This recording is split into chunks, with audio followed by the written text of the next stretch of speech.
Welcome to the Bayesian Conspiracy. I'm Inyash Brodsky. I'm Steven Zuber. I'm Jess Dickey, and somebody on the subreddit wasn't sure what my name was. It's Jess, Jess, Dickey, Dickey, not just Icky. Just wanted to clear that up. Someone wrote in too before you put you on the website with Jess Sticky. Yeah, not that one either. It just occurred to me sticky, like something like sticky. I pictured like a stick, like a stick. Yeah, sticky. yeah. Yeah, right. I'm somewhat stick-like, but that is not my name. I've noticed that when... But you're not dick-like. No comment. All right. Well, she's the nicest dick in this room anyway. They. Oh, right, they. Sorry, yes. Thank you. When I listen to... Because I know Polish a little bit from my parents, and I can talk with them, but then I listen to, like, fast things, like a newscast, and my parents are pretty good with English. They cannot understand English songs, and that's the same thing with Polish, because the words in songs are kind of like drawn out or smushed together or stopped at weird points for the meter, and it's just, yeah, you have no idea what anyone's saying if it's not in tung form. I struggle to understand speech at all, so. Right, yeah. All so, right. Jess Dickey. Thank you. All right, now that that's cleared up, what are we talking about today? Today we're talking about hold on. There we go. A post called Degrees of Freedom by Sarah Constantin, which can be found over at the new Less Wrong, which is just lesswrong.com. It's called new because there was a whole restructuring at some point in the recent past. Yeah, I don't know if it's that new anymore. I think it's just less wrong now. Okay. Call it Less Wrong 2.0. I think they used to call it Less Wrong 2.0 back when it was Lesser Wrong, but now that it's just full on Less Wrong, I guess it's just Less Wrong again. Less Wrong Reborn. It's like that thing where like they remake video games and they just like now they're just calling those same things as the ones that came out 15 years ago. Yeah. Like God of War, the one that came out in 2018, wasn't God of War 5. What was it? Just God of War. Wait, they not even with a subtitle or something? No. Just God of War. Right. Minus the just. This is the new original God of War. That's Right. stupid. It's going to be confusing in another 15 years when God of War 10 comes out and it's Just called God of War again. Yeah. Jesus. Okay. But I like this post. I found it and I said, hey, we should talk about it. And the other two on the podcast said, yeah, let's do that because why not? So here we go. And it kind of fits into the stuff that we've been talking about a little bit with like constraining choices and I don't know, like a theme over the last few episodes of like kind of centering on autonomy and that sort of stuff. So And free speech. Yeah. I think it totally fits the whole rationalist thing in general because as rationalists, we're often trying to optimize everything, I guess. The what's the Harry Potter quote? I don't want to rule the world. I just think it could be optimized better or something. That sounds right. I should know this. Or I think it could be organized better or something I like think that. That's what it was. organized. Organized better. Okay, yeah. So I don't think we said the post was called Degrees of Freedom. Yes. And the one sentence synopsis of it is the more constrained you are by optimization, like you want to make the best choice possible, the less degrees of freedom you have. Yeah. Cool. Yeah. The two definitions that Sarah puts forward are optimization is of all possible actions available to me, which one is the best by some criterion. Okay, I'll choose the best. Whereas indifference is multiple possible options are equally good or incommensurate by the criterion I'm using. My decision algorithm equally allows me to take any of them. She points out that if you're only free to do the optimal thing, that can mean you are free to only do one thing all the time as rigidly as a machine. If, for instance, you are only free to act in your own best interests, in quotes again, you don't have the option to act against your best interests. People in real life can feel constrained by following a rigid algorithm even when they agree it's best. But what if I want to do something that's not best? Or they can acknowledge they're free to do what they choose, but are dismayed to learn that their choices are dictated as rigidly by habit and conditioning as they might have been by some human dictator.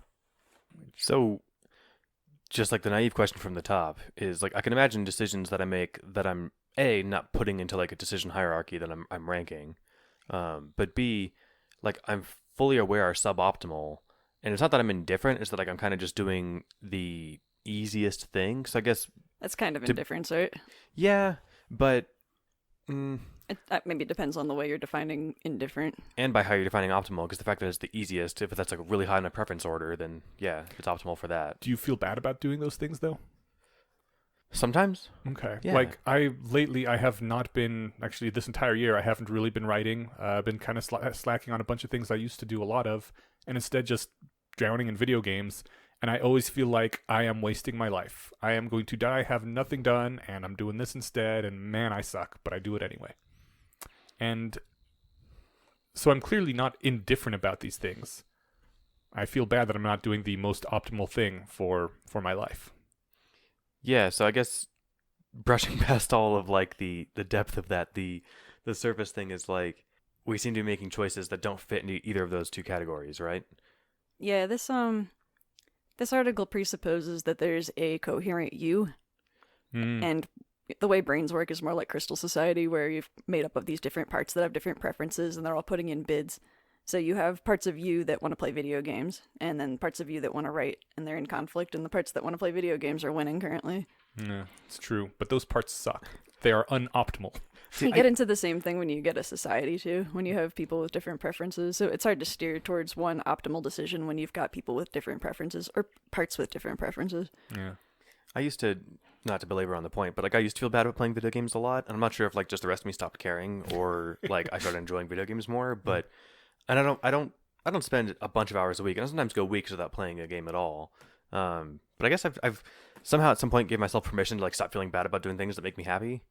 So it's like, sure, like this weekend I had basically the entire weekend to myself, and I could have been more productive. Instead, I played a lot on my Nintendo Switch and goofed around, and like I could have read books to make me better at my job, or done something like that, and I didn't do any of that stuff. Yeah. So I don't know. Like I had a fun time. I don't know. I guess maybe I need to reassess, but like I'm like, no, I need the time to relax. But I've been doing that for like 10 years, so I should probably stop relaxing and start doing stuff.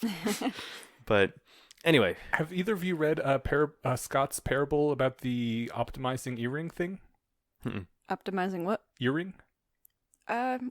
Tell me about it, because I forget. It's about a magical artifact that's an earring that will, whoever's wearing it, they will always whisper the optimal decision, the optimal thing for them to do at that moment, using their own personal utility function. Like, if you want your children to love you, or it whispers to you what to do. If you want to provide for them, it whispers to you what to do. If you want to make the world less getting global warming. What the fuck am I saying? Is it like a path to victory?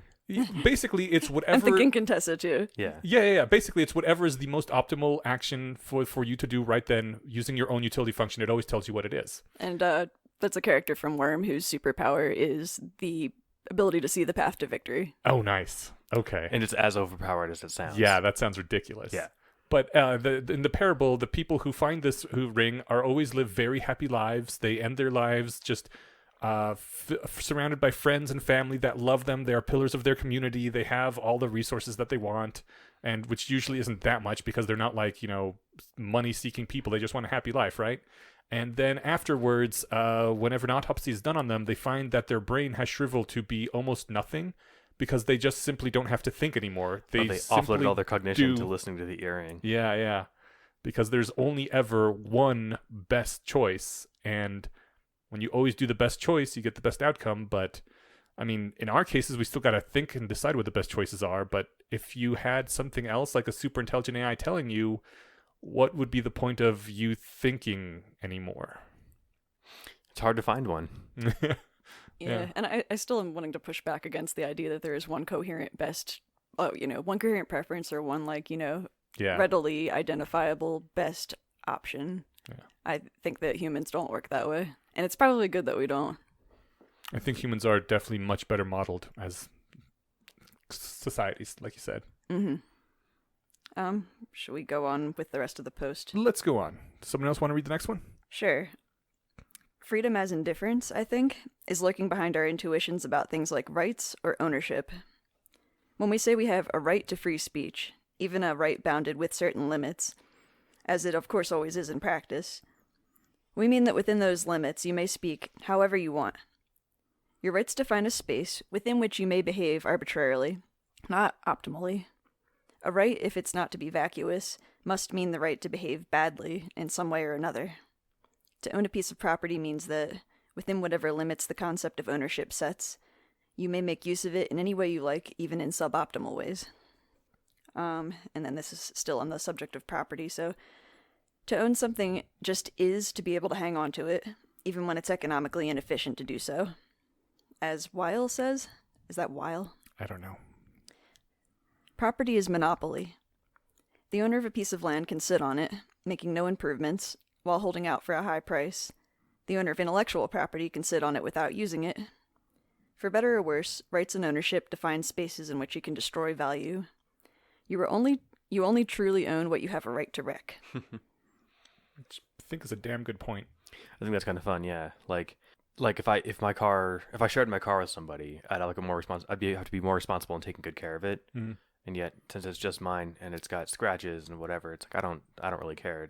I on its always way out feel anyway. much more like I have to take care of other people's property when I'm borrowing something. Yeah, but as it's mine and then I get to value it exactly as much as I want to. So yeah. I also like the point about the ability to destroy value, because we both live in subdivisions, HOA type places, right? There's just a service that comes and mows everyone's lawn. Out in the suburbs, everyone owns their own lawnmower, which they use like once a week, maybe. Not everyone? Yeah, thinking about when I was living in New Jersey, there's like, some pretty poor areas, and I remember there were some people that we had this system at my local community library that I worked at, where we actually were like coordinating people lending lawnmowers to people who couldn't afford a lawnmower so they could upkeep their lawn so they weren't getting fined. Oh, neat. It's ridiculous. Some people also have neighborhood kids mow theirs for money, so. Yeah. But yeah, most people have their own tools for whatever and just keep them to themselves and never share them, even though 99% of the time they aren't in use. And it'd be much more economically efficient to have some sort of pool where they're shared, but then you run the risk of them being broken, them not coming back, and so everyone owns their own, and just it's a huge waste of money. And most people don't like talking to the neighbors enough to try and coordinate, like, all right, everyone give me $20, I'll buy a lawnmower, and right, then we can find a way to store it or something. Yeah, it used to be easier to coordinate community resources when communities were like tighter knit. Yeah, when they existed. Yeah, to talk up libraries again, a lot of libraries are starting to have systems where they will have I'm not sure if lawnmowers, but they have like tools, like toolkits that you could borrow with your library card. I know that some had like suits that you could wear to job interviews. I think that's a really cool idea. Yeah, that's awesome. It's kind of bringing back the idea of there being community resources, and libraries are generally paid with state money or locally funded, So I like that. Yeah, maker spaces too. There's like libraries tend to have these free maker spaces where you can use different resources. I'm just like kind of being a spokesperson for libraries right now, so I'll stop. But every time I hear somebody talk about libraries, whether it's online or in person, I learn something that like some libraries do that I didn't know. Mm-hmm. Like when I was a kid, they just, at least as far as I know, they just rented books, and then they do movies and video games too. Oh, and audiobooks. Oh, and digital books, and tools and suits and stuff. Yeah. So that's pretty crazy. Get free classes. They're kind of like secular awesome. churches nowadays. Yeah, all the community center stuff is there now. Yeah, that's kind of true. Yeah.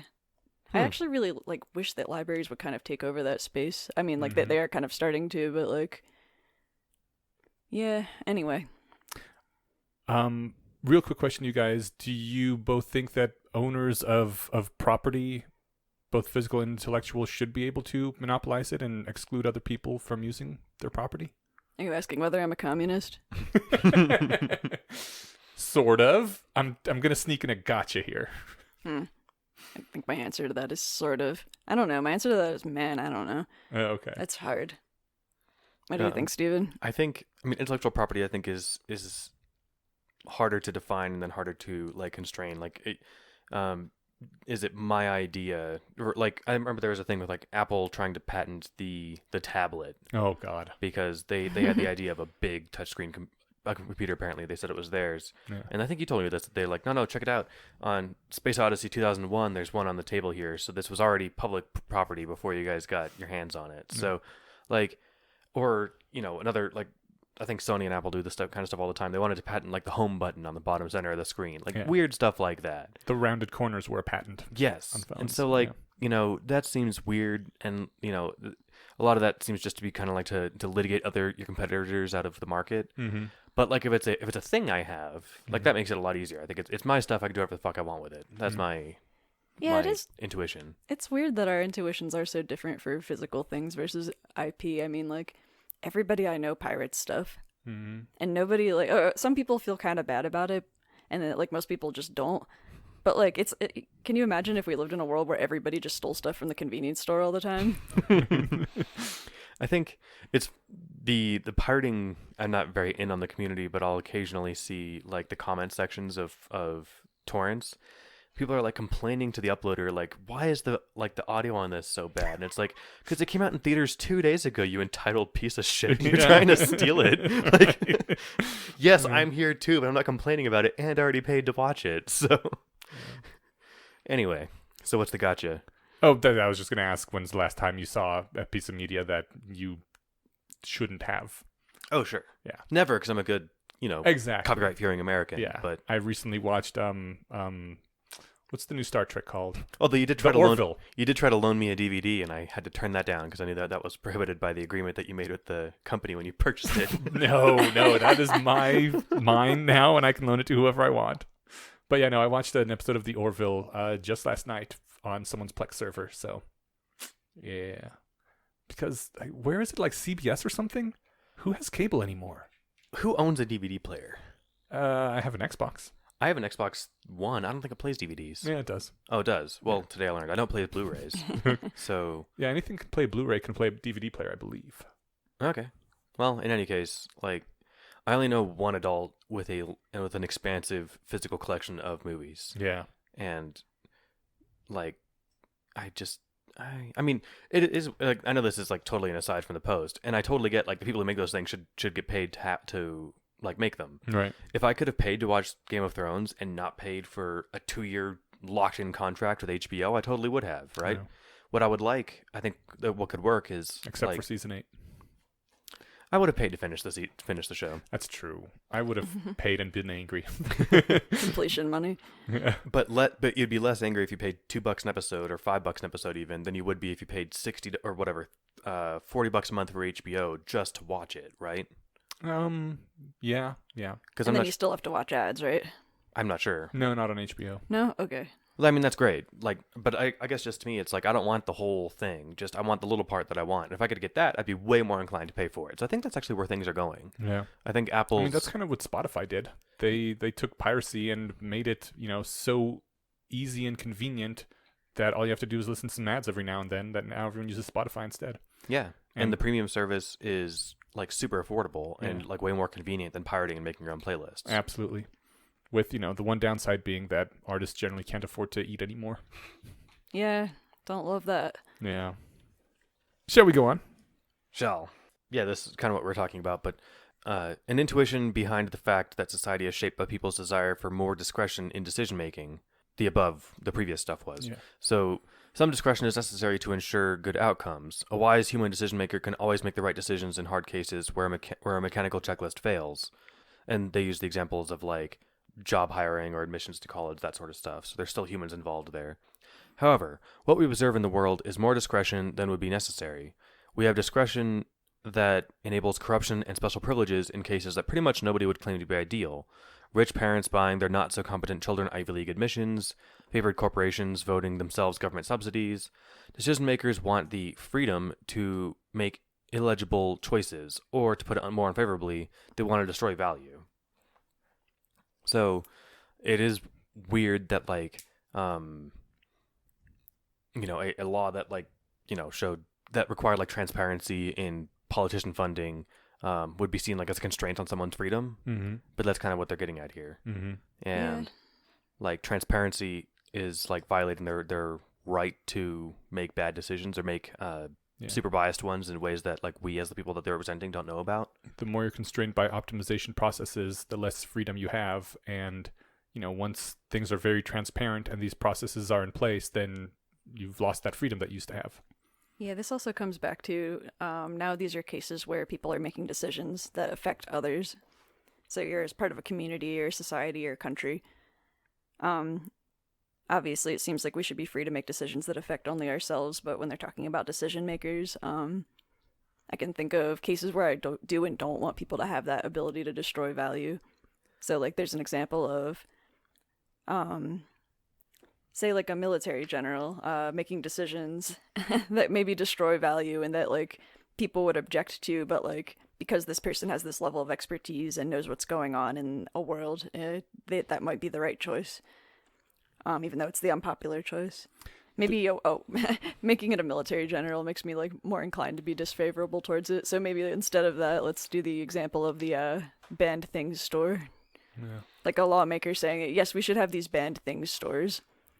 And then like the rest of society might be thinking about the, mother of 4 who died of the Dr. Snaky's arthritis oil.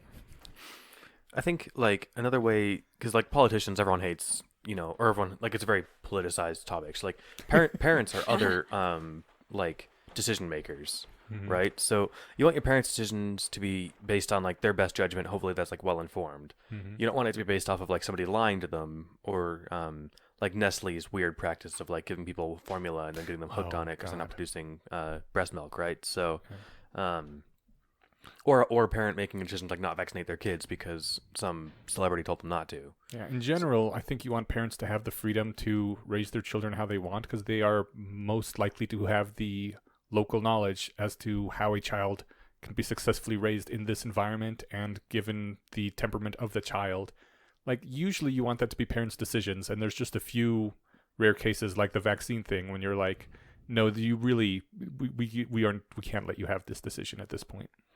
Yeah, and at that point, like, maybe the line where, I think because the difference there is like, A, I don't think you should be allowed to kill your kids, so I'm pro mandatory vaccination, Right. but like maybe you're like, you know what, I don't want to educate them. I feel like that's just gonna, hold them back from like finding a good life meaning of like some, craftsman labor or something, right?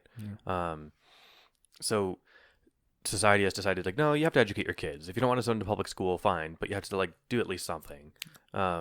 I think there was a... But I think I was gonna say that the difference there is like it's different between like the shows that you're gonna let them watch at home or something on TV, right? Right. Because whether or not your child is educated actually has an impact on society at large. And same thing with vaccinations. Exactly, yeah, vaccinations definitely. They do go to school and get the other kids sick. So, but if you're gonna say no, I'm not gonna educate them, they don't need to learn how to read. Society is like, yeah, they kind of do, because the rest of us kind of have an accrued interest in everyone having like a minimum level of competence. Yeah. There was I thought a really interesting example right near the end of this post about Stalinism, where there was a particular intellectual in, I don't know, Russia around the time when Stalin was coming into power, who all the arguments at the time were in favor for communism, and particularly Stalinism, to enforce communism and make it work. So it was obviously the most logically, morally correct thing to do, to support Stalinism. It was the only way to move the human race forward. And the person said, you know what?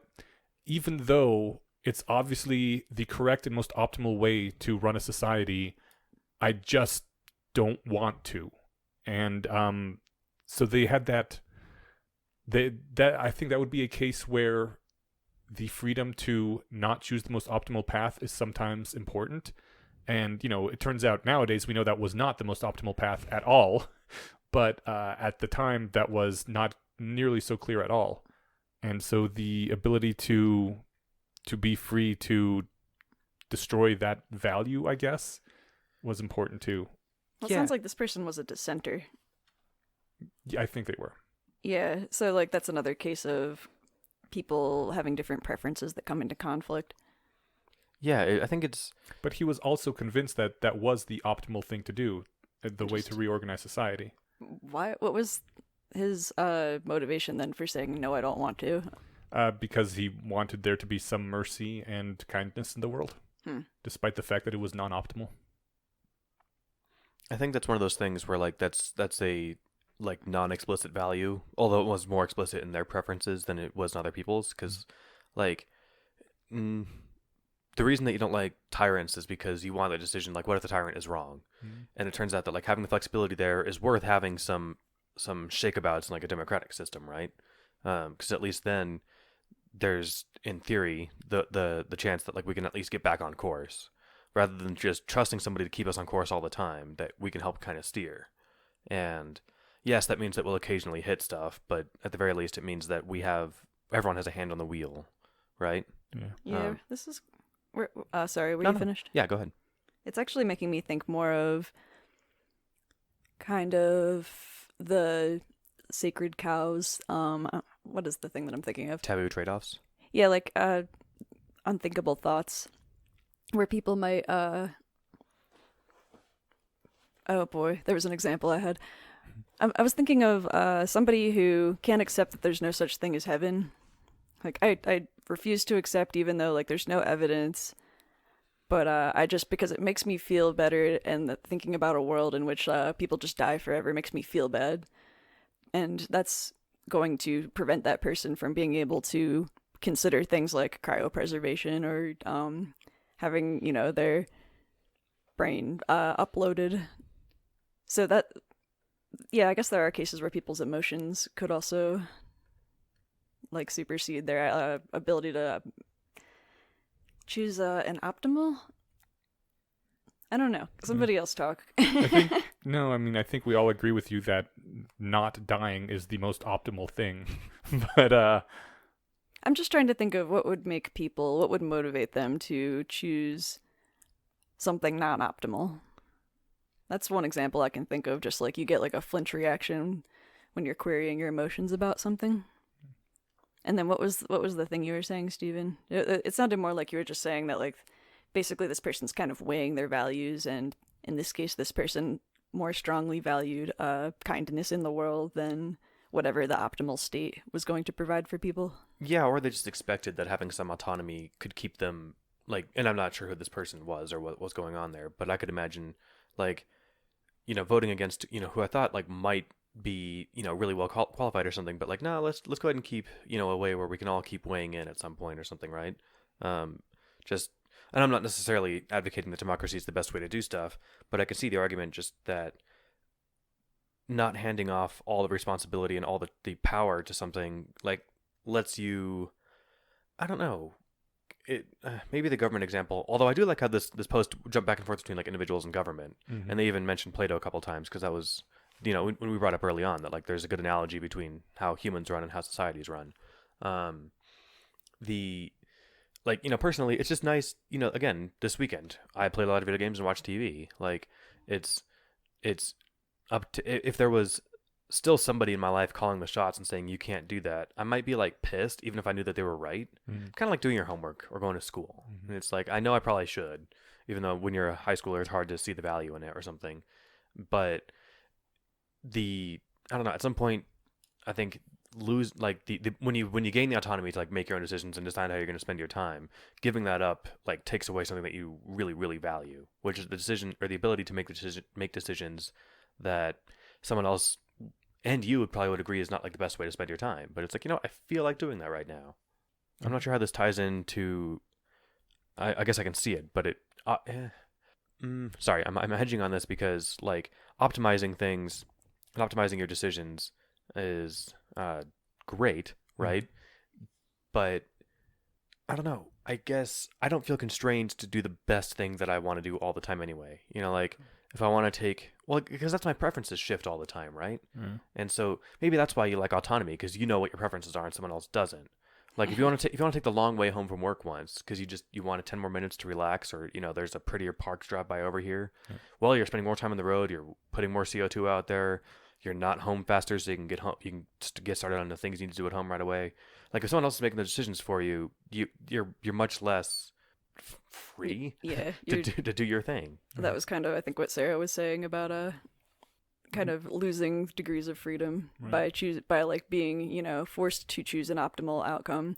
No, go ahead, Ian. Sometimes it's not even other people choosing for you. It's just an optimization process that you think this is the most optimal thing, so you feel constrained to do the most optimal thing.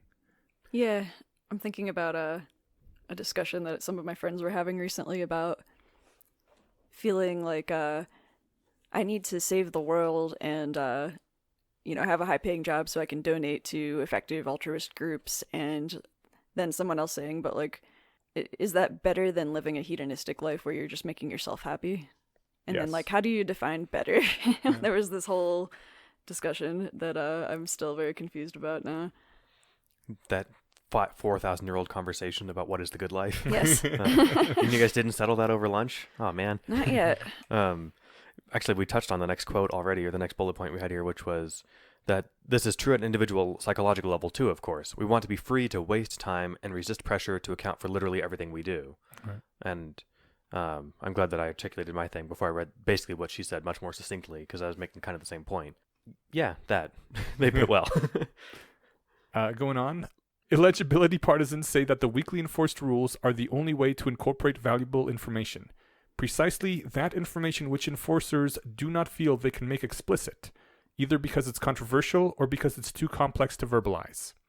If you make everything explicit, you'll dumb everything in the world down to what the stupidest and most truculent members of the public will accept. Say goodbye to any creative or challenging innovations. Yeah, that kind of was the military general example, or the banned goods shop example. There was a good back and forth about that in the Talking Heads debate with Massimo Piccolucci and Eliezer Yudkowsky, when they're talking about, I think, uploading. And that, yes, it would be like murder by textbook definitions that we have now, but like you would continue on in a way that like you wouldn't be murdered. Like, yes, you'd be killed, you might be offline for a minute or something or whatever, right? And then Massimo was like, do you really think like that you could get like the court to sign off on this? And Eliezer kind of sputters. He's like, do you really want to constrain like the best choices about what can be explained to the average judge? Right. Yeah, I've had that argument with people too, where it's the, I guess, Star Trek transporter, but that's not really you, it destroys you. And then that's like a information theory, inferential distance. I still can't don't have this understand argument. that. Yeah, I mean, we'd have to have someone, I guess, who believes that way on the podcast, because we'd all just fall into the chorus of jerking each other off again. The jerking off there being that the transporter is totally fine because you live on in the ship or on the planet. Yeah, that's my intuition as well. I don't see myself. I guess, yeah, you're right. We need somebody else to articulate the other position, because I don't see myself being destroyed as a bad thing, provided that I'm reconstituted shortly thereafter. Right. I think the argument is that that's not quote unquote you that's being reconstituted. I wonder how they know that. I guess they'd ask how I would know that I'm the one that's reconstituted or something. But like, if it has my memories and personality and my vague physical shape, then that's kind of all I care about. Yeah. Shrug. That's a whole nother conversation. All right, yeah.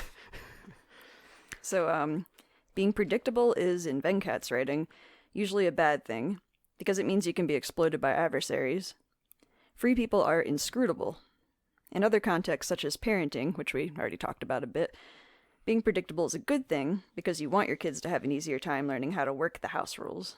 And then I'll just read the last one. The basic argument for optimization over arbitrariness is that it creates growth and value, while arbitrariness creates stagnation.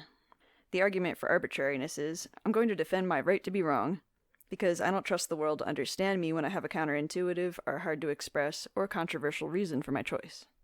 I think that makes sense as long as, like, you have one, right?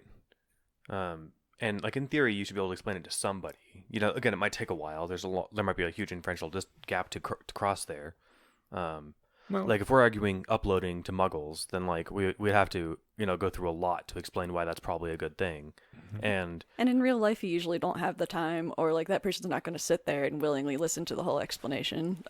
There's things that I think you just can't explain to people.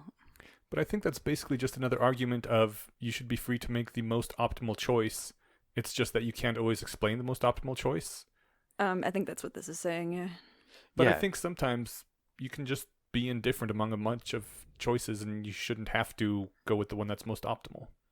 So those are two different statements there, though, right? Yeah. Yes, like on the first one, that's kind of the advocate for like why you don't want someone else to make your decisions for you. Right. Because they might not see why, no, look, this really is better for me. Yeah. Look, Mom and Dad, I know you had this track for me to go to college and do this and that, but I've decided that for my own best life, I need to take a year off and then go to trade school or something.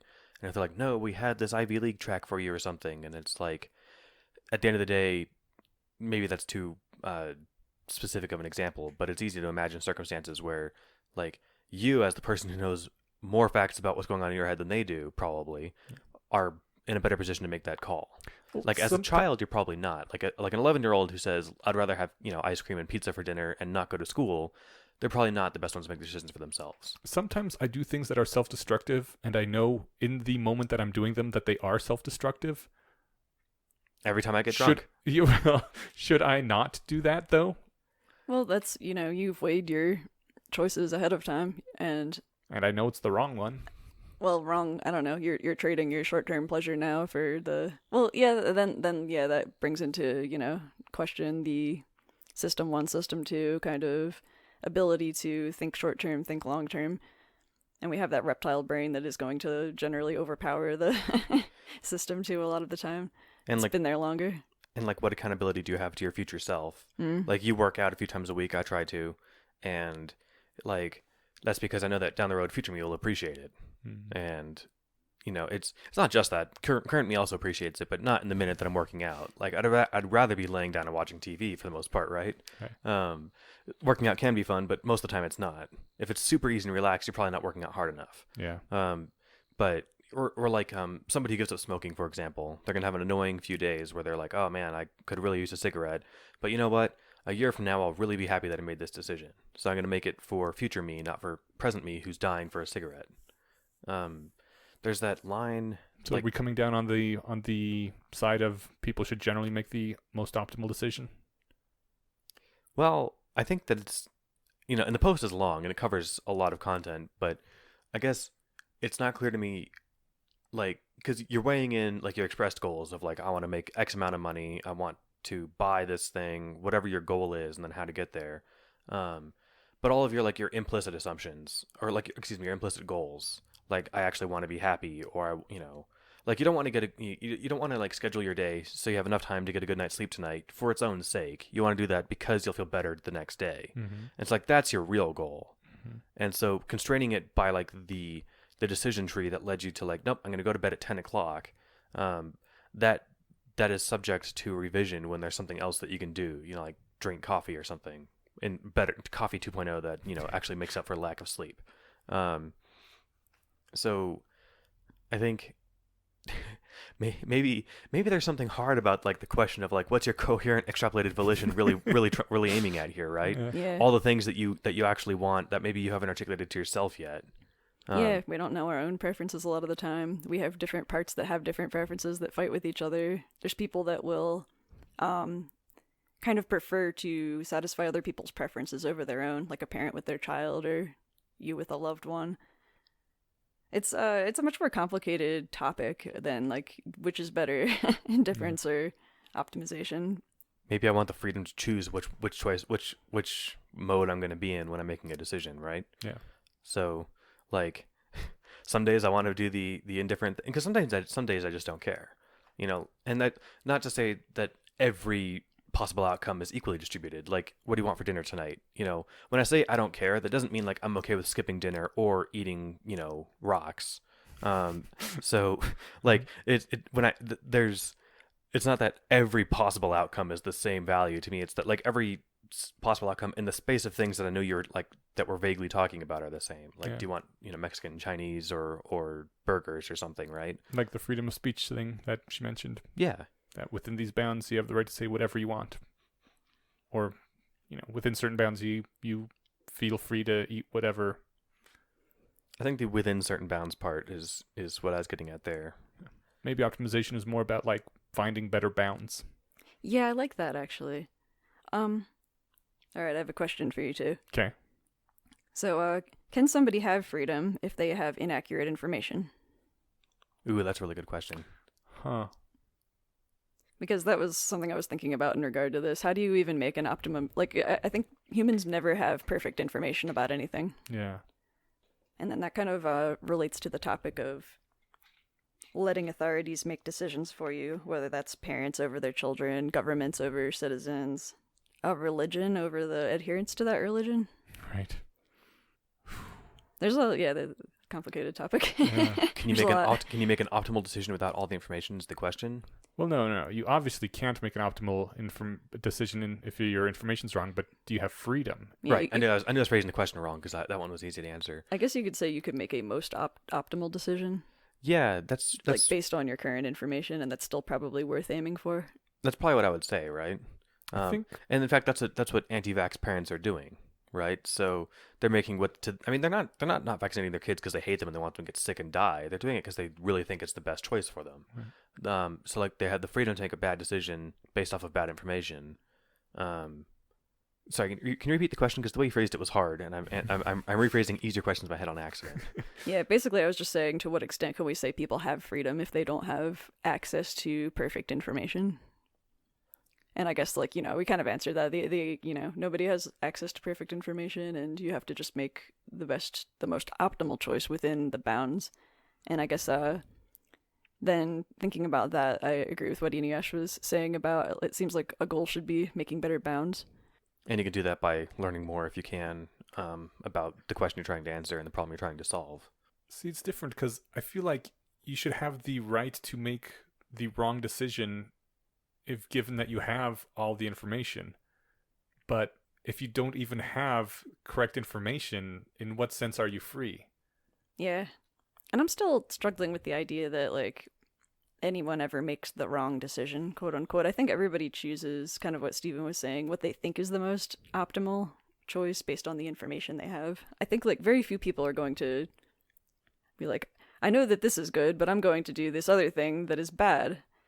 Like, there's the, the trade-off of the alcohol, but that's just I know that, like, I'm going to be hungover tomorrow, but right now my preferences are I choose to have fun tonight. I'd rather borrow happiness from tomorrow and have more happiness tonight. Yeah. Yeah. I don't know. There's times when I'm self-destructive where it's not even that. It's just like I want my outsides to match how my insides are right now, and that involves some destroying. Even that's working on a preference to, like, feel your emotions more strongly, though. I guess. Or to have them kind of like reach some kind of catharsis about them. I just, like, I really am having a hard time imagining and then maybe it's just the definition of what a good or a bad, like, choice is. Well, and it's easy to imagine, like, someone making a bad decision, Yeah. because you can look at it in hindsight and be like, look, that decision killed them. Their decision to use that much drugs was a bad decision because now they're dead. Or their decision to, put all their money on the roulette table was a bad decision because they lost. So I know we've all seen The Dark Knight. In the situation where the Joker tells Batman that your love interest is over here, Harvey Dent is over here, and now Batman gets to choose who he wants to go save, given the fact that the Joker lied to him and actually swapped where he told him, did he ever have any sort of choice? I guess he sort of did. He still chose who he wanted to save, but he couldn't save Rachel in the situation because Did he have the freedom ever to save her then? No, not really. The Joker constrained his abilities by giving him the false information, right? Yeah. He had the freedom to decide who he'd rather save, but not the freedom to actually do anything. Right. Which is what makes that decision, like, by the Joker way more evil. He could have given him a random location of an empty warehouse, right? But he actually sent him to Harvey Dent's place, which is hilarious. The Joker got a good laugh about it, and that's what makes the Joker such a good bad guy. Yeah, that's interesting. I don't know. Like, reading this article, I'm just, like, thinking I'm of the opinion that I want there to be more freedom. And, like, by freedom, I mean information, I guess. Well, sure, but do you also, by the definition of this article, therefore want there to be less optimization? Because if you always choose the most optimal thing, you're never free.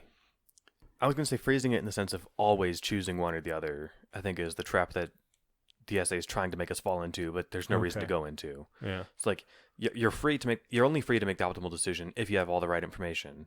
But that's assuming you want to make the optimal decision. Some days you just want to fuck around and waste your time. So you're free to choose the most optimal decision, but you're also free to not do so. Right. Okay. So, like, it would sure be nice, like, if my decision was like, all right, in 5 years I want to be making this amount of money, working at this place, and have a house this big or something, whatever your arbitrary measurable goals are, then there is some path to victory there, right? Mm-hmm. Like, it's not clear to me if Contessa's Power from Worm could say, I want to waste tonight, what's the best way to do that? Right? There probably is some answer to that. But, like, I guess it's not clear what waste means there. But, like, what Contessa can do is not use her power. So she has the path to victory that gives her the optimal 117-step route to solving whatever problem she's facing. Or she can say, I'm not going to ask my power, and I'm going to just do what I think I want to do. So that sounds like the best outcome. Kind of like having that earring parable with Scott Alexander's post, but not having to wear it all the time. The downside would be like that if you are wearing it, life would be so much easier, and you would be offloading a lot of your decision making onto this thing. But it would be a cool thing to have. but one to be like really careful about using, I guess. I think I'm still struggling with is the idea that there is such a thing as a bad or a good choice, or an optimal or a non-optimal choice. And in the case that such a thing existed, that a person would ever want to or be able to choose the bad or the non-optimal choice. I mean, people can be wrong about what the actual optimal choice is, but like, who is deciding what is and isn't optimal here?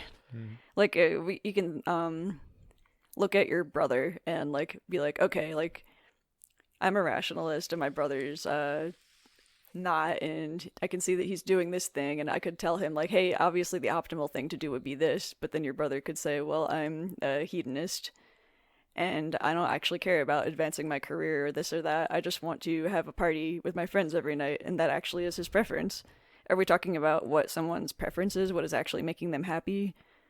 Or like, are we defining optimal by some other metrics? That you're an effective altruist and a rationalist and all that stuff. Yeah. I take it to mean that you're actually going for what you're aiming for. So in that case, your brother's aiming to have a good time. Yeah. Not necessarily looking at a hypothetical person, who says like, I guess you could say it was a wrong decision if like what they thought was going to be a good time actually sucked, or like led them into a long strain of decisions that they regretted. So like if your thing is like, I'm going to party 4 nights a week, and then you fail out of college and now you can't party anymore. Right, then you can't party anymore. Or you can still party. Well, you can have much worse parties by yourself. Yeah. But like, if you wanted to do both, you wanted to go to school and party a lot, but like it turns out that you mismeasured the scales and you failed out of classes or something, right? I think there is some level of extrinsic good and bad in all these questions too, because right now we're just focusing on what does the person think will make them happy or whatever, but all your actions affect other people too. So if you put stress on your family, if emotional, financial, whatever, if the rest of society is being brought down by your actions in some way, those could be classified as bad, even if it's what's making you happy, because everyone else in society now has a reason to try to make you not pursue those particular goals, or at least moderate them in some way. Yeah, actually, thinking about that, I think you're right. And in the example of the hypothetical brother, there's still the internal family systems. There's like the domineering part of your brother who wants to party, and then there's the part of your brother that doesn't want to like be broke and sitting outside the 7-Eleven drinking out of a brown paper bag. Party of one after failing out of college and not having any way to make money. So yeah, a person is like a society, and a person is in a society, like the point you was saying. Yeah. So, and even then too, like this hypothetical person still wants, like, presumably healthy relationships, because that's part of being a happy person for almost everybody. Mm-hmm. And if some of their decisions are ruining that, then they're going to be like, oh, that was the wrong thing to do. I should have done that. Yeah. And yeah, there are certain measurable things, like you were saying, having human connections, having enough food, having shelter, like there are certain basic needs that we can actually measure and figure out whether these are being met for this person. So it's not like just people, there's not such a thing as a person who only has one utility function. Yeah. Or if they do, it's a lot of numbers and you get a lot of weird answers depending on how you're running them. But like, if you spend 5 years chasing a gambling addiction and at the end of it you have nothing and everyone hates you because you borrowed a lot of money that you can't pay back, then like you've made the wrong decision. You should have stopped earlier. Yeah. Even if that was me, I would think that, I'm assuming, right? I'd look back and be like, well, that sucked. Even if each individual bet was fun at the time. Right. Yeah. Now I'm wondering if I'm going to look back and be like, there's a really annoying question. So like, each individual episode was fun to record, but man, this podcast was a shitty idea. Or like rewatching or like wasting my time. Like Sam Harris does this at the end of his shows, which I feel like it doesn't fit with the rest of his podcast personality, mm-hmm. where he does like free fire questions. It's like the same 5 cast questions for every guest. And he doesn't do it every time, but he does it to a lot of people. And one of them is like, what are you doing now that in 20 years you'll regret doing? Right. And Robin Hanson is the only one so far, I think, who's had the best answer to that, which is like, nothing, because if I was aware of that, I'd stop doing it. But that's Robin Hanson. Robin Hanson was also brought up in this post as an example of an optimizer. Right. So for the rest of us humans, it's like There's a good chance that I will think, oh, you know what I should have done through 2018 and 19 is instead of, binge watching shows that I've already seen and playing video games, I should have like read more books on my job so I could advance my career faster or something.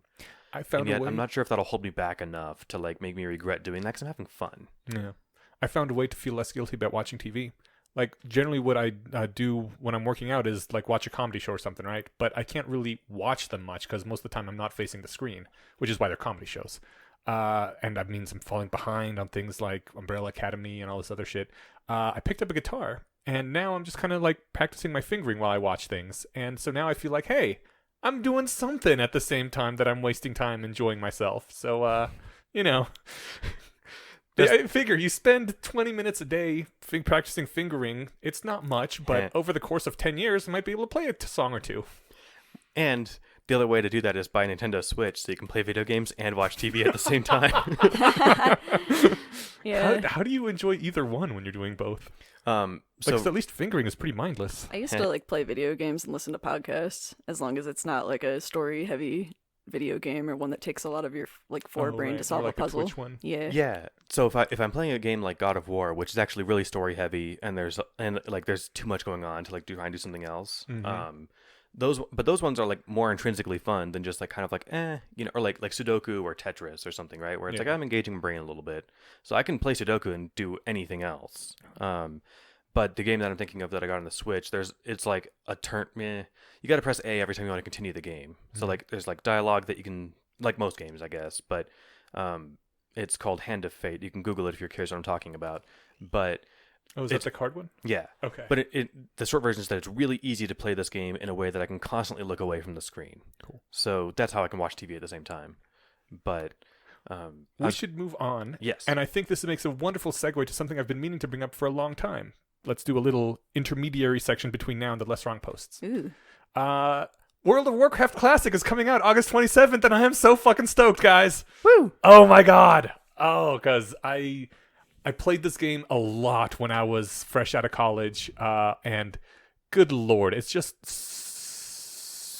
so... I was about to say so much fun, but it's hard to call it fun necessarily. I recently saw a video which put it up, which summarized it well. A lot of people are looking for meaningful work. That meaningful work feels very rewarding. And World of Warcraft, the original classic, is a very good game simulation of meaningful work. Yes. Oh, how so? Because it is work. It's not necessarily fun what you're doing, but it feels meaningful because you are helping your community. You are helping your guild to get better and to get stronger, and you will all be doing something together. So everything that you do always feels like it is good for your society. And to contrast that with like a bad video game where like in Warcraft, correct me if I'm wrong, I never played it because I knew I didn't have the discipline to play that and have a life, like, eat and sleep and go to school. But where if you do the thing, if you go through the quest, beat the big boss at the end, you get the prize. Not every time? Not every time. Okay, well, at least it's still fun to do, maybe. Yeah. Whereas like a game like Destiny is where it takes 4 hours trying to get through this long raid, and there's like a 2% chance of getting the prize. Right. And like the work isn't even that much fun. It's more like all these stupid puzzles, and like you got to shoot and stuff or whatever. But like it's more just like jumping through all these hoops in a way that isn't at all rewarding. Yeah. The current World of Warcraft, I've been playing it a little bit just to like get my fix in. It's first of all, it's a completely different game just in terms of game mechanics. Like this is not the same game that they had 14 years ago at all. But also now it's much more of that looter shooter thing where you sign in, you play for 40 minutes, you get your shot at some loot if you accomplished your mission, which you generally always do, and then that's it. There's no community. The people that you played with, you probably won't see again unless you've like started your own group. But it doesn't feel the same at all. There's no real continuity. It's a one-time session game that you can play over and over in 40-minute increments rather than a persistent world where what you do feels like it matters from week to week. So it can be fun if you like that sort of, kind of a action-y puzzle game sort of thing is how I think of it. I guess you said the same thing about Destiny. It's kind of like a puzzle game where you shoot things. Yeah, except it wasn't fun. Yeah.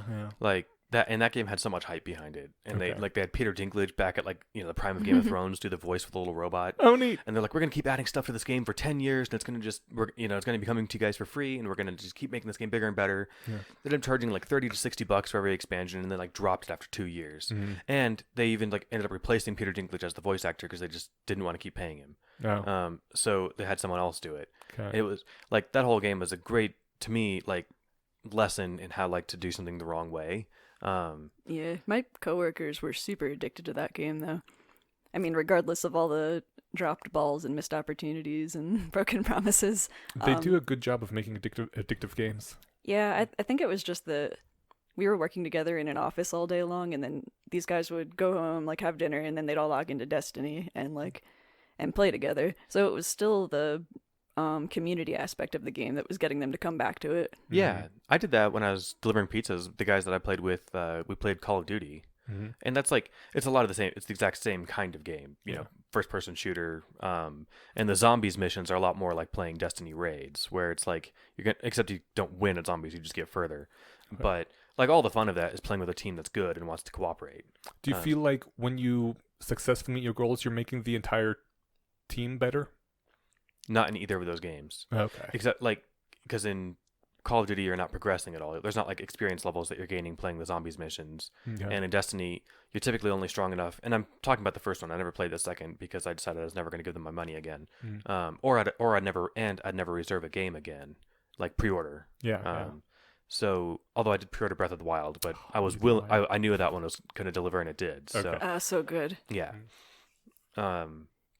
Yeah, the thing you're talking about, Idiosh, that was so rewarding. I didn't play World of Warcraft. I was addicted to Ragnarok Online for 6 years, though. Oh, I heard that's good. It was great. I had this group of friends from I was playing on the international server, so I had a friend from China and a friend from Brazil and a friend from Mexico. I'm still in touch with some of these people. Cool.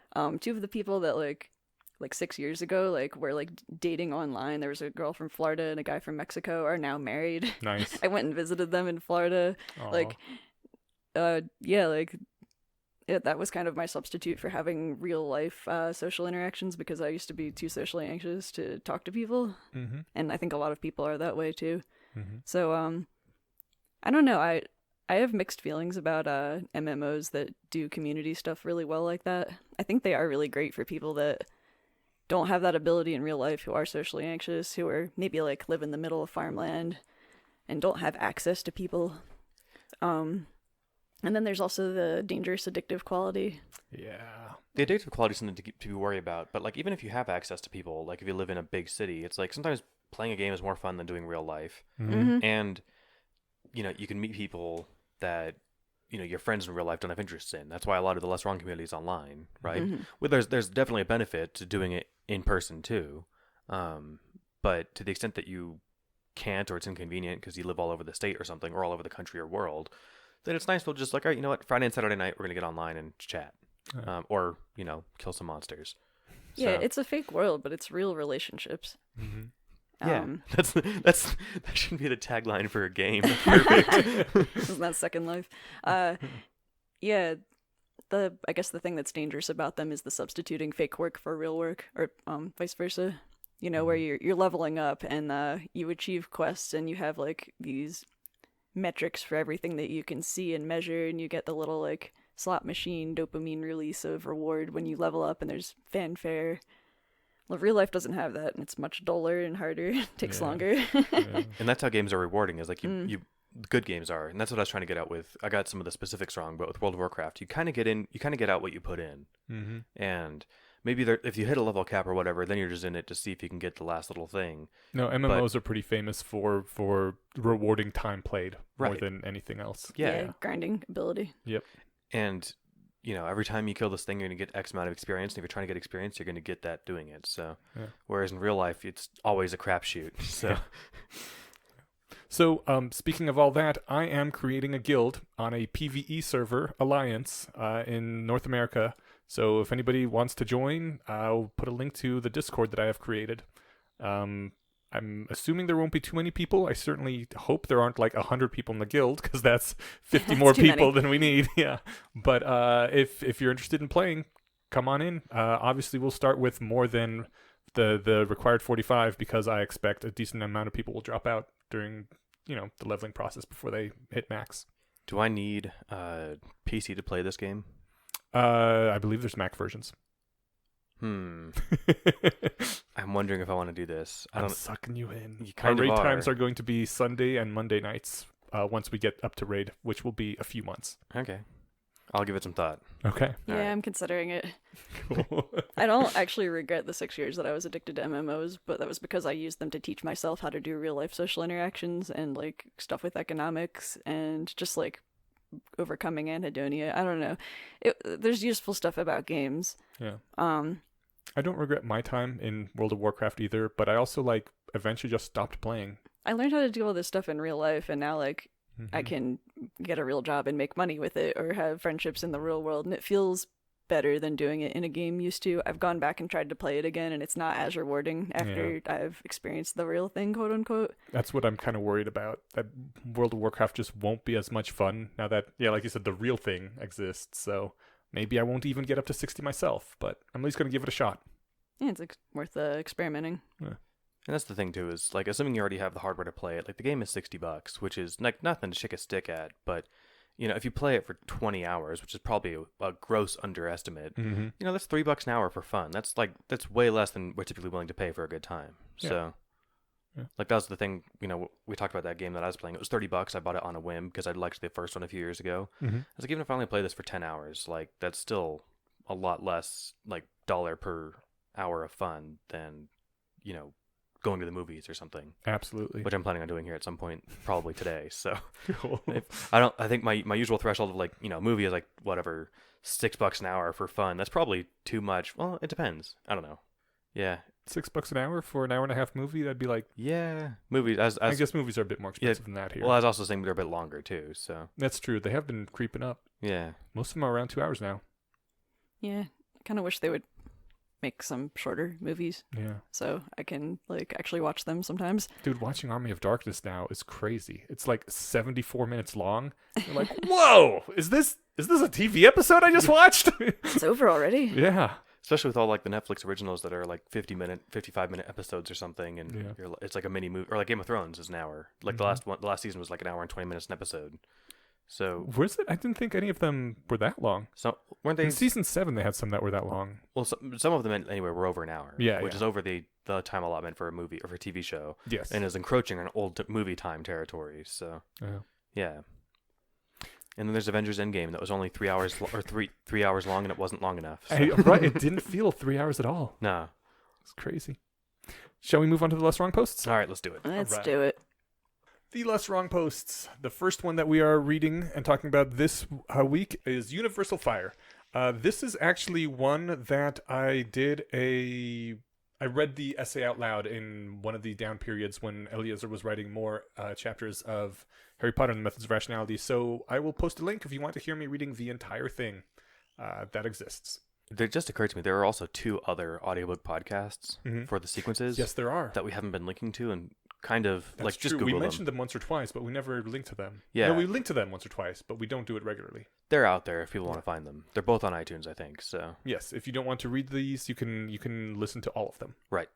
Yeah. Reading with the ears is so cool. Yeah. I was gonna say listen to them while playing video games. Exactly. Optimization. That's right. While you're out there grinding bat dicks. Wait, what? Is this a World of Warcraft reference? It's a joke of one of my friends. As a thing, we're like, yeah, I'm just gonna go out and collect bat dicks for the next 2 hours. Because you get random parts of the animal, not random, completely random, but sometimes someone's like, I need 10 wolf paws, and someone's like, I need 11 bear snouts, and someone's like, I need 20 rat dicks. 50% of what I know about World of Warcraft or some of that South Park episode, Make Love, Not Warcraft. Yes. And I feel like they did a good job. Yeah, even though I don't have anything to compare it to. I did demo the game for a week when I was, because there was a trial that you could play, and I was like, I'm way too into this, I can't do it. Because I think I mentioned this to you before offline, but I put, I think, 450 hours into my first playthrough of Elder Scrolls Oblivion. Yes. And that's offline. That's a lot. That's a lot of hours.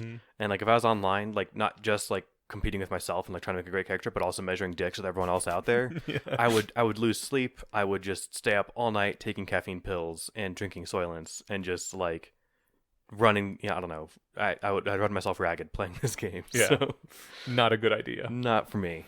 All right, Universal Fire. In Universal Fire, it starts off talking about a piece of fiction, a book where Harold Shea is transported from our own universe into the universe of Norse mythology.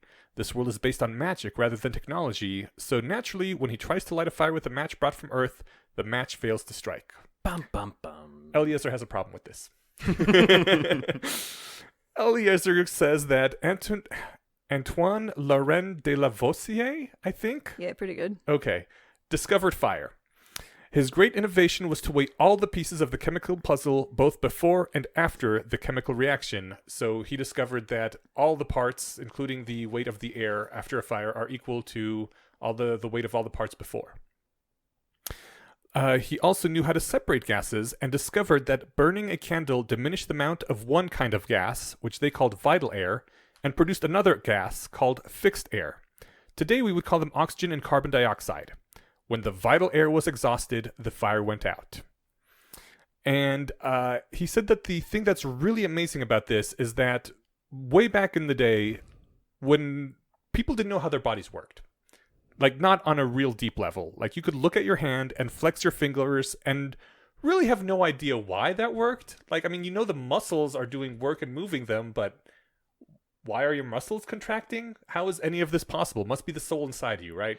Yeah, why does your hand move and not like a piece of clay that you're holding that's shaped like your hand or something? Yeah. Which like all seems kind of obvious to us now because we all took elementary school science and stuff. Mm-hmm. But just a quick side note there, anyone who hasn't read anything like on a history of science, I think it's worth like just grab like something like a brief history of nearly everything, and there's an audiobook version of that too. But just putting yourself in the mindset of somebody who didn't know all this stuff already, because like you look at it now and be like, oh, chemistry is boring. It's like, do you have any idea how like weird it was to live in a time when you didn't know what stuff was made of? Yeah. Like now we know, and it seems like something that humanity has always known, but we've only known for like a few hundred years that like stuff's made of atoms, right? Yeah. So that I think that sort of thought experiment, which you can run by reading a history book, is like just vital to getting the wow of science. Yeah. And to make something like this make more sense. And that's where he points out, imagine not knowing all this stuff and then discovering that humans in the course of breathing consume vital air and breathe out fixed air, just like a fire will consume vital air and make fixed air, meaning that people also run on combustion. We're made of fire. Yeah. Which is like, what the fuck? Which is, I mean, that's pretty fucking amazing when you think about it, right? If you discovered that, would that not freak you out? Especially if you didn't have it like if you discovered it in the context of knowing so little else about the nature of the world, right? Yeah. And so it's, yeah, what you could infer would be how the through the roof. Yeah. Why is there fire? What happens? There's obviously no fire inside me, but what? Yeah, like you put a candle in a jar and it eventually burns out. You put a mouse in a jar and it eventually burns out. Yeah. Like why are these things the same? Right. Because you don't know what's in the air and you don't know, the parts of it. So, yeah. Is the fire alive? I don't know. Eliezer explains matches catch fire because of phosphorus. He breaks down a bit more. I skipped ahead a little. Phosphorus is highly reactive. Pure phosphorus glows in the dark and may spontaneously combust. It's also well suited to its role in ATP, your body's chief method of storing chemical energy. If a match stops working, so do you. For the match to not catch fire when phosphorus is rubbed against something would mean that phosphorus isn't working, which means that our own internal chemical processes aren't working either. They both work off phosphorus. So I didn't read this fantasy story, but couldn't humans also just run on magic? I suppose. That's, I guess, how it must have worked. Yeah. So that would have been a cool rationalist version of that story. Mm-hmm. If, like, Harold Shea had been like, the match isn't working, but then how am I working? And then done some experiments and been like, my body's made of magic. Yeah. That would have been cool. He ends with, phosphorus derives its behavior from even deeper laws, electrodynamic and chromodynamics. Phosphorus is merely our word for electrons and quarks arranged in a certain way.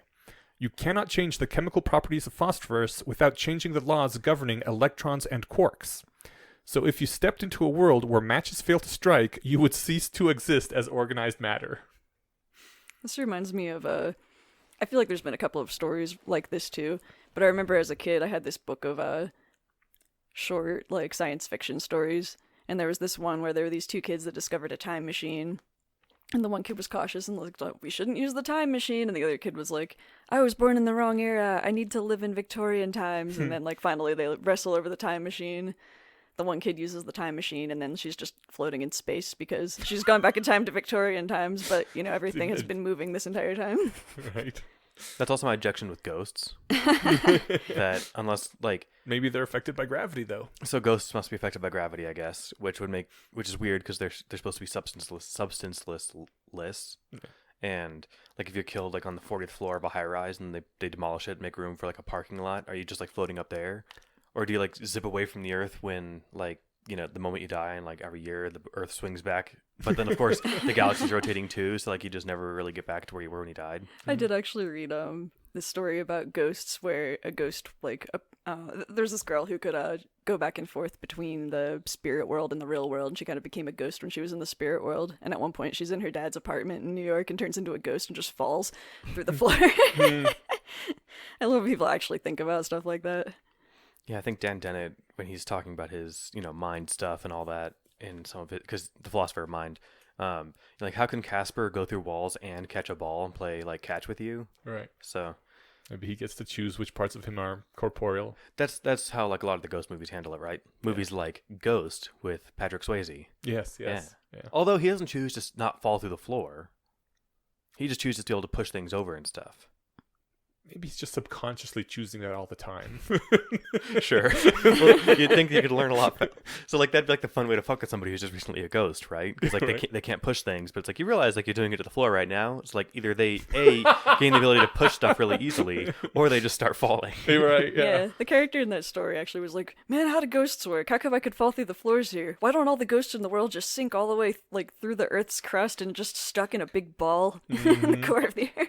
I think we just figured out what hell is. All right, we did it. Theology solved. I guess if you like take a completely relativistic view of the universe, I mean, sure, maybe we're moving, but there's no difference between that and everything else moving around us in relativity terms, right? So maybe the ghosts are just like really, really into relativity. Like, I believe I am standing still and everything else is moving relative to me. Yeah, things are moving in some sense, though. I mean, the universe is expanding. It's not like it's all real. I mean, it is relative. Never mind. Your decision whether or not it's relative doesn't impact whether or not it is, right? So like No, it's still relative. right, but that's what I'm saying. Your understanding, your decision to like accept that doesn't change whether or not the universe is relative. Mm-hmm. So I guess It's not like an observer phenomenon in the sense that you're controlling Right. the...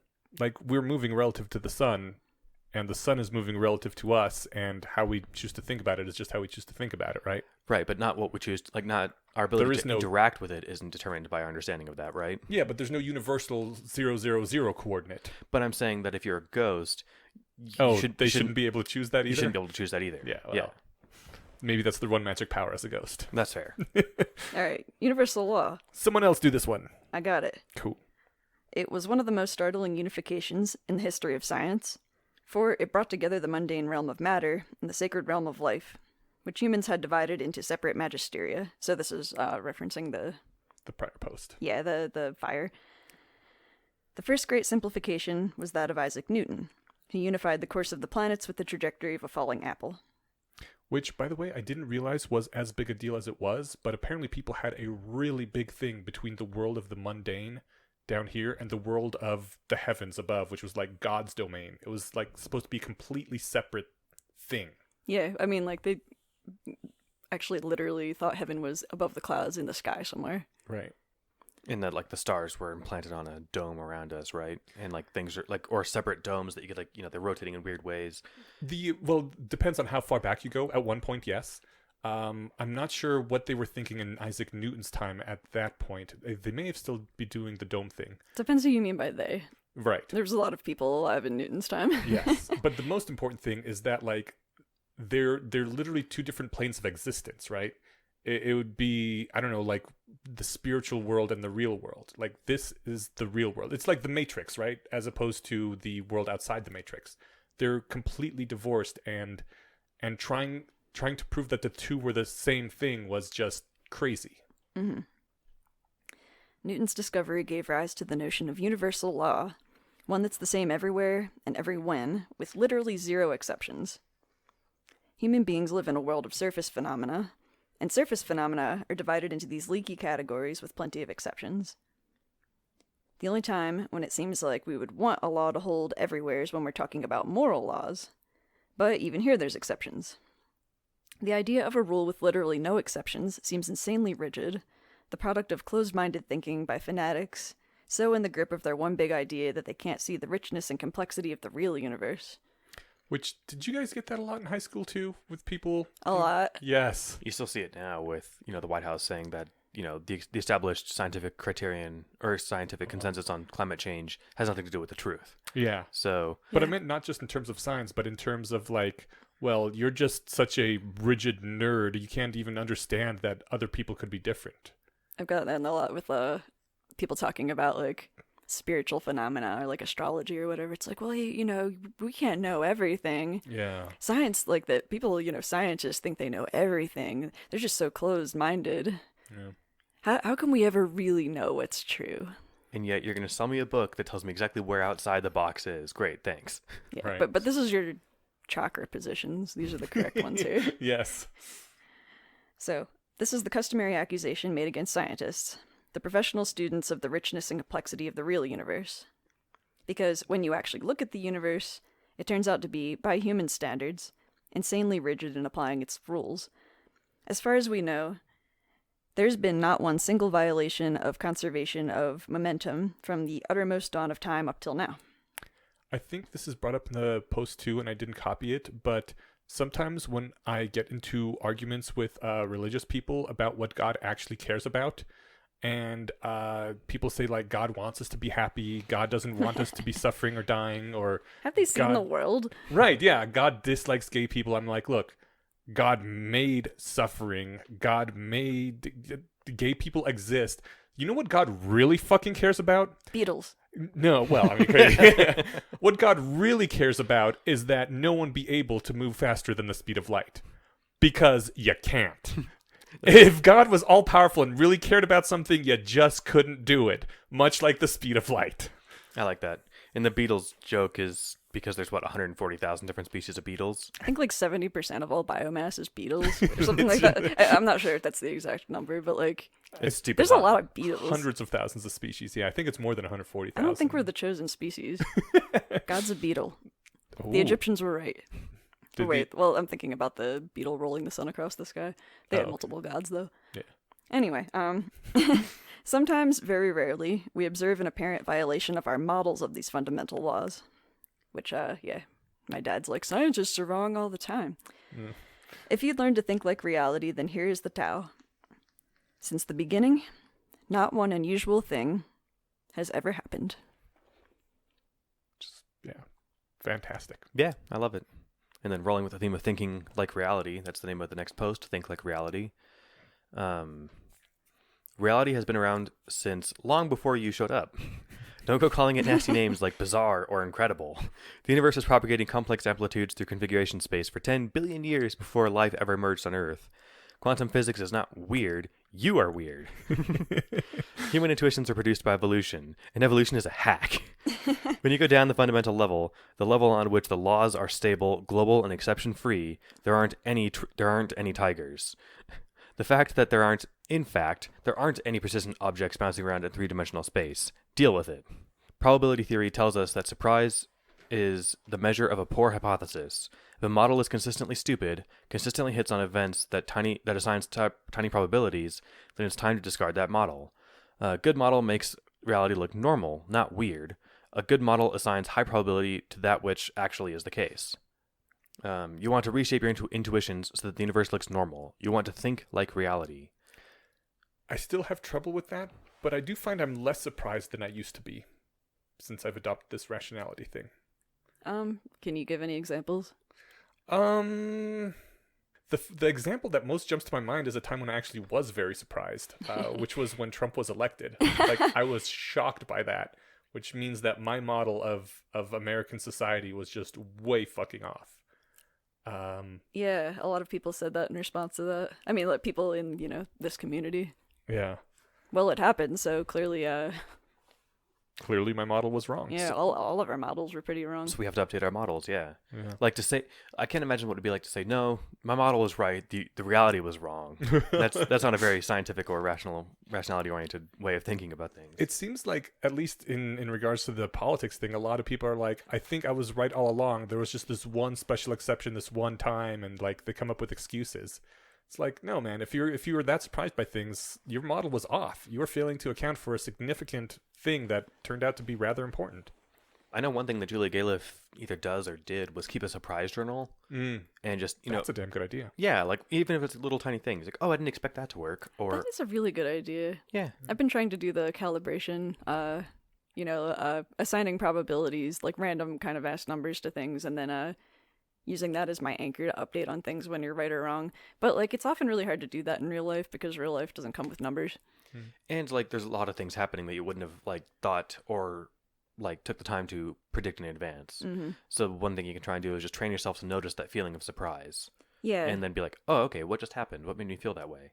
Then you can assess those after the fact when there's downtime to think about it. Yeah, you can count how many times you were surprised and see if it decreases over time. Because, the other thing with the calibration exercise is that, like, often the thing you're surprised about doesn't come up again. So if you're like, oh, okay, I was giving that 40%, I guess I better up it to 60. Trump's not going to, well, I was going to say Trump's not going to get elected again, so...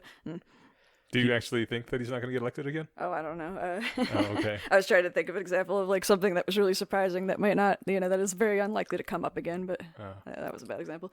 I should bet each of you $200 that he does. So that you get $400 if he does? Right.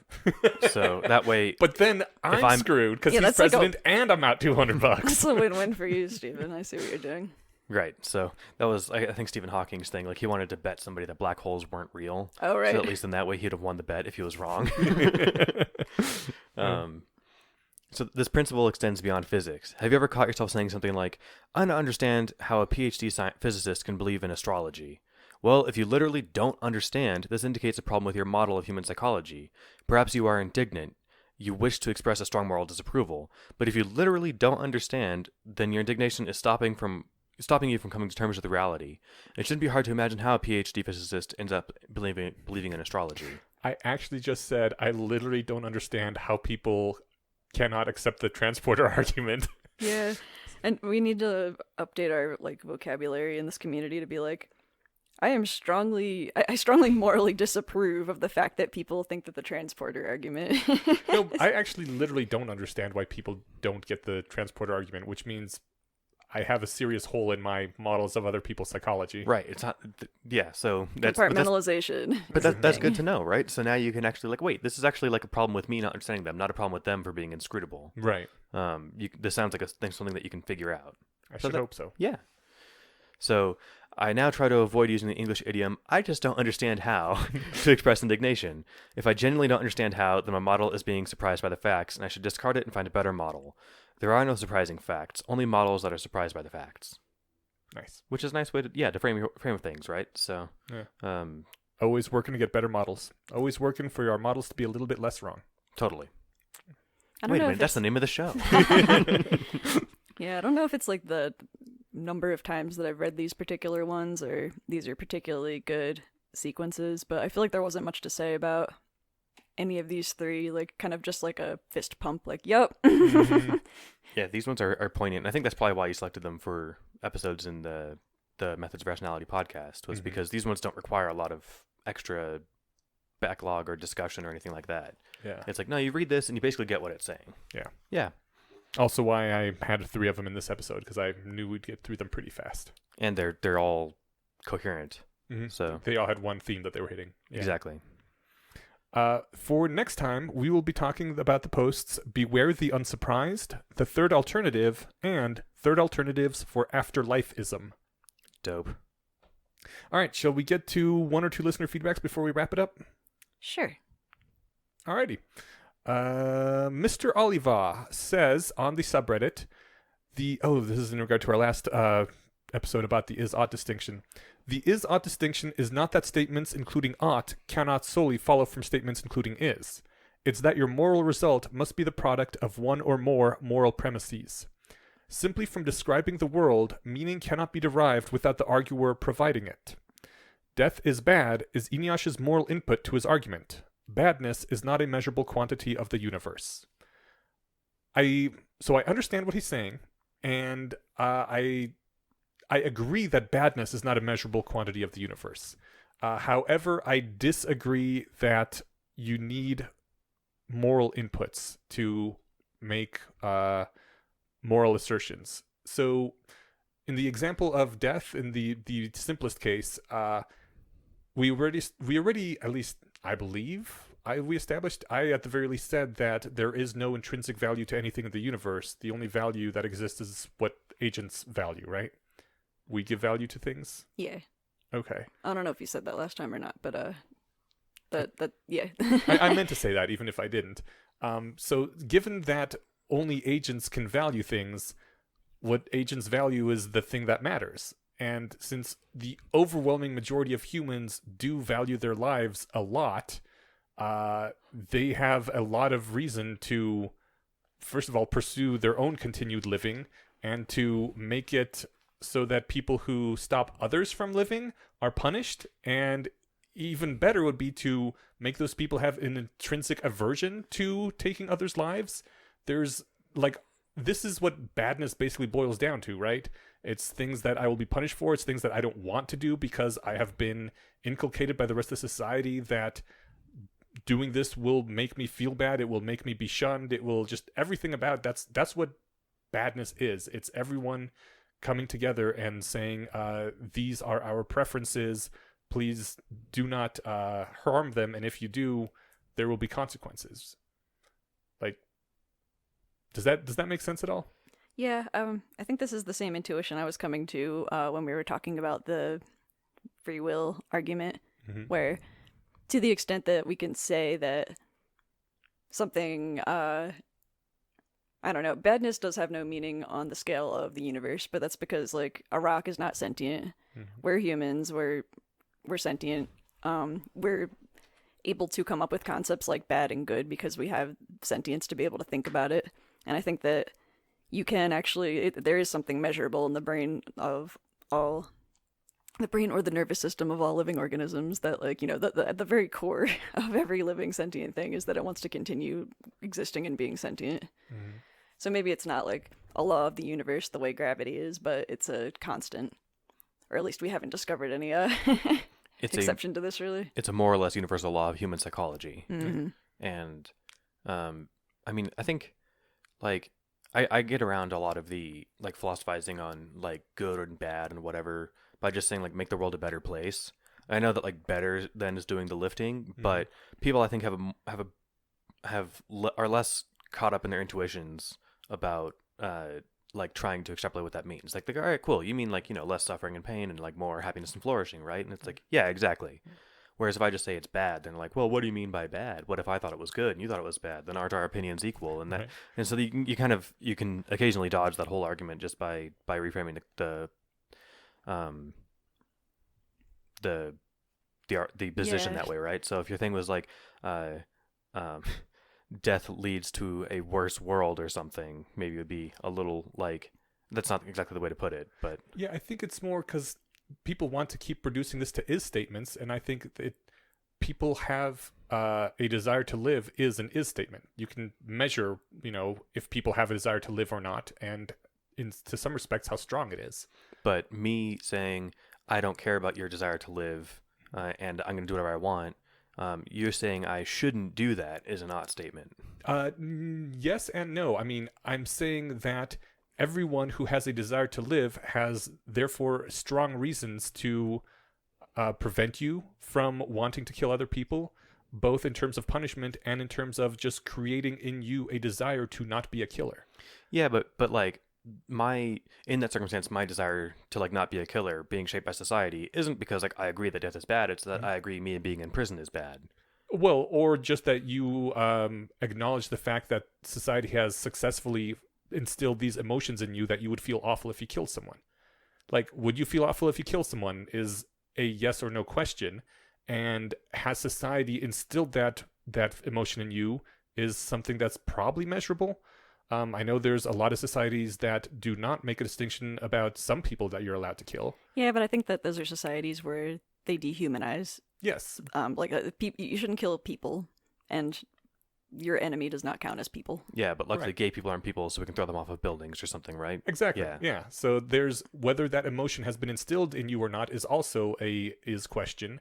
And why was it instilled in you is because the people who did the instilling had motivations of wanting you to not kill them. So, I mean, I think this all comes back to is questions.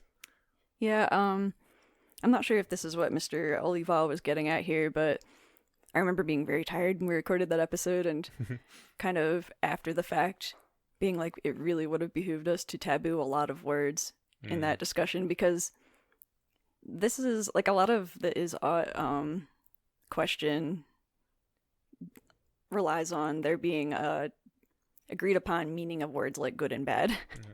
So like probably would have been good for us to have defined what we meant by that, or what like maybe other people making that argument mean by that, because I think that we're actually like people on other sides of this argument are actually usually talking about different things. Yeah, you're right. I guess bad is my shorthand way of saying Undesirable. No. In general, people have many reasons that actually exist for making you want to have an aversion to doing this.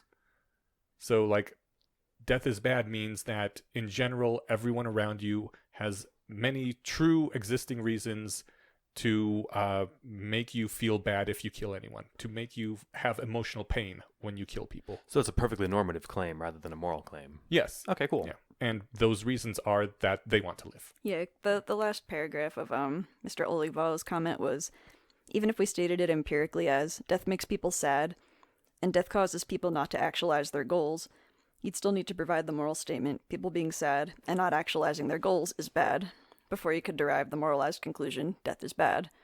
Which is, yeah, just defining what we mean by bad there. Right. But you're not making a moralized claim, you're making a normative claim. Yeah, I'm saying that people being sad and not actualizing their goals is a reason for them to instill in me the emotion of emotional pain when I do those things that would make them be sad or not actualize their goals. Yeah, I think this is a sense where the word bad has no meaning in the context of a rock. Like, the word bad only has a meaning in the context of a sentient being. Yeah. And again, it comes back to sentient beings don't want to die. Yeah. Sentient beings don't want to feel sad. Sentient beings want to actualize their goals.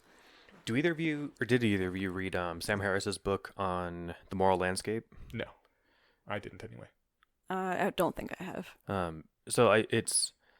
I think Lyric, our friend of the show, Lyrically, they point out that there's some like problems with the book that they're not a huge fan of, but what I like about it is that it's sort of like it deals with that same sort of philosophical bedrock question, kind of like we just did, and then like just kind of moves past it. Mm-hmm. Like I think he bites the bullet in a different way, rather than saying like, look, no, this is like not just purely a fact about human psychology and I'm making normative claims about what people want and what they're trying to make you do. It's more just like, yeah, I'm gonna say that like that's one reason I like reading Harris's stuff, is that he uses one of the same tools that I like, where basically he like reduces something to like an absurd level just to see if there's like an intuition there that's like that actually pans out. So like I'll take something, run with it all the way and see if there's anything there that makes sense. And so his analogy is like the best or the worst possible world for everyone. Mm-mm. And so like whatever that kind of means to you, you imagine something that's like hurts all the time, whatever it is, right? Basically hell writ large. Mm-hmm. If you don't think that that's bad, then we need to stop using the word bad, or I have no idea how to talk to you. Yeah, there's Like- certain universalizable aspects to badness, pain Yeah. being one, loneliness being one. I mean, things that are the opposite of goals that we as a sentient being are trying to actualize. And you could even just say it's like something that we want to avoid. Yeah. Like, and so that's where he kind of just comes down and says like, look, if you say that there's no difference between like the best possible world and the worst possible world, and you're like, nope, I have no preference about one or the other, then it's like, all right, cool, then I'm not talking to you. I'm talking to people who can see why living in the worst possible world for everybody is wrong or is bad, Yeah. and why we should strive for the best possible world for everyone. And I just want to say that I did not come up with the vast majority of what I've said by myself. This is almost everything taken from the works of Alonzo Fife, who we had on the podcast once. and his theory of desire utilitarianism, which basically says that all value boils down to what sentient beings desire and, and are averse to, have an anti-desire for. Cool. Yeah. And as sentient beings, that's really all that we can do. Yeah. And, I don't know, it's probably not the end all of all morality, but it's what I have latched onto and what I think is the most correct description of how the moral process works. Sounds good to me. All right. Sandu J says, imagine a society in which every time someone had a health problem that could be fixed with a bodily transplant, such as blood transplant, bone marrow transplant, kidney transplant, a donor would be picked at random from the male population in a way. If you didn't want to be a donor, then tough luck. It's being a donor or going to jail. There's of course always the chance of the operation going wrong and the donor would end up dead, crippled, otherwise radically changed in ways that stop them from following their dreams. If you value human life over the bodily autonomy this much and find such a society more appealing than the current one, I can respect your decision of being pro-life. So that was obviously in response to our lovely, popular, wonderful abortion discussion. Yes. I'm mixed on this one. Are you? Would that be a good... I think that's not a good trade-off. I mean, I still think bodily autonomy is kind of a value that I will defend. Mm-hmm. I'm gonna put the shelling fence there for good reasons, and I don't think it's quite the same here. Okay, say that you're chosen to give someone the kidney transplant. You go to the hospital and they do the kidney transplant and it's against your will, and now you have, but like you're actually fine. You still have one functioning kidney. Your brain's still the same. The operation is like maybe, I don't know. I think the longest maybe it could go on is a week. They did point out like, oh, maybe you could like be injured or crippled, but otherwise you're fine. That's not what pregnancy is. No. It lasts 9 months. Yeah. You can die. Your brain gets rewired. Your body gets changed permanently. And now you've got a kid to take care of for like 20 years. I think the effects of having a kidney removed are worse than what you were saying. But yeah, it's not as bad as 9 months. And like when you're done recovering, you're done. Mm-hmm. Whereas like you're not, when you go through childbirth, like you can physically recover most of the way in most cases, maybe even all the way in almost all the cases. But as someone who doesn't go through childbirth, you're often changed permanently. Yeah, physically for sure. But you can recover, and psychologically. That's the part that doesn't recover, right? But they'd be like, oh, that's not an injury or something. But it's like it is if you didn't want it. It's like it's like getting hit in the head, and like sure you can retrain yourself to like whatever, do all the functions you lost, but like if you could never do them like you could before, or like your values changed, you'd be like, I didn't want to be a different person and now I am. You've wronged me. Yeah, so you're picking a random male from the population and then just scrambling their brain a little. And sometimes you'll come out pretty much the same, and sometimes you will be your values will be completely changed. Yeah, it'd be fucked up. Would you choose to do that? It's so weird because this particular example of choosing a person at random to be a donor, it's not, for me, on the face of it, a terrible thing. Well, it'd be super weird and counterintuitive. I don't mean to interrupt, but like if you had a long line of people volunteering, you're like, nope, we're going for random. That's weird too, right? So no, we don't have a long line of people volunteering though. Well, I'm looking forward to the universe where, and like we're getting there, where you can just like grow an organ and not have to take one from a donor. I mean, yeah, I'm totally. Also looking forward to the universe where we have like, birth control is implanted in everyone at birth and you have to choose to turn it off. Yeah. And we can have babies in artificial wombs. I mean, of course now I'm just talking about like in my perfect universe, here's how things would be. But I don't like the fact that we're really like thinking about the way things are like right now being the way things have to be.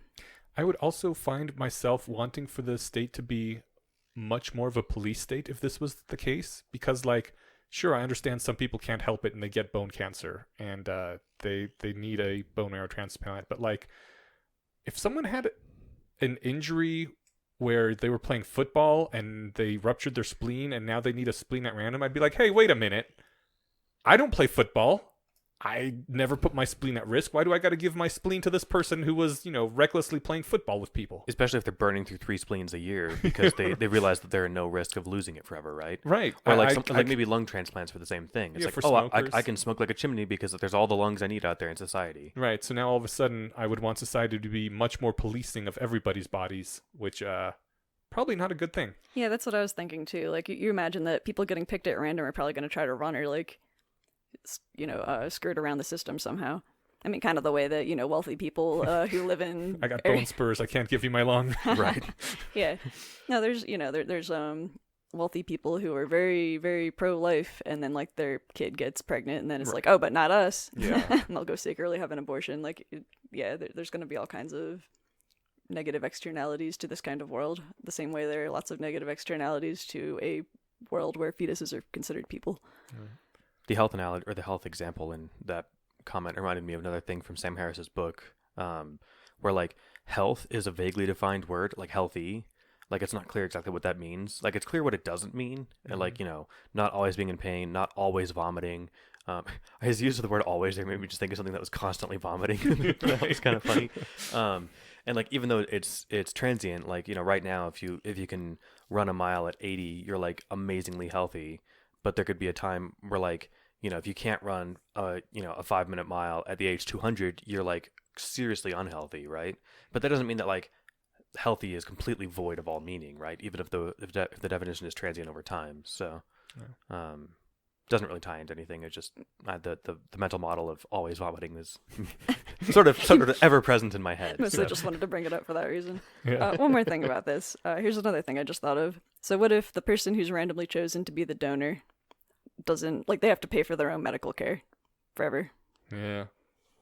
And what if they're doing something that they find really important right at the moment? Like, my mother is dying of cancer and I want to be with her, or I'm working on this thing that will solve poverty and Nope, you've been chosen to go give your kidney and you got to pay for it. Yeah. Yeah, actually the paying for it, and like the fact that this is like a life-ruining expense for almost half of America is kind of like a big deal, right?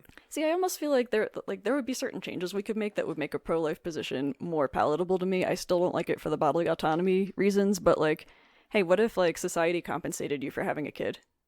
I mean, it does a little bit. You get Not- tax breaks. Not positively though on the aggregate. No, it still costs you more than you get back. Yeah. But yeah, if this was a money-making scheme, then people could just be pumping them out as fast as possible and cashing their $200 a month per kid or something, right? Yeah. But since things aren't quite so simple and there's more to the equation than that, then yeah, selecting people at random, saying, look, this is now your problem, deal with it. I think that puts a really fine point on it, Jess, saying that, like, look, it's one thing to say, all right, you're elected at random, we're going to give you a procedure, you're out for a week. Presumably in this thought experiment, like, society would understand. You're not going to get fired. You're not going to, lose your house because you missed a couple payments or something. But you're also not going to be out $25,000, right? Whereas if you have a kid, it's like, oh yeah, you could have all those things. No maternity leave, so you need to, wipe yourself off and get back into the work on Monday morning. There was a TV show I was watching, completely aside from the point, but she works at like a supermarket, and she's like, oh, I'm gonna leave like my shirt at home so the baby can learn my smell. And it's like the saddest thing, but like to her it's completely normal because she doesn't have any time off, right? So there's a lot more to this in the real world examples of forcing people to have children than there is in this nicely hypothetical world of like selecting people at random for procedures. But it's a fun thought experiment. Yeah. So I'm not trying to devalue like its usefulness and fun to talk about, but it was. I don't think there's too many disanalogies here. Yeah. We should probably wrap it up because it's 3:30. Yep. Cool. We have one more important thing to do before we wrap this up, though. Hell yeah, we do.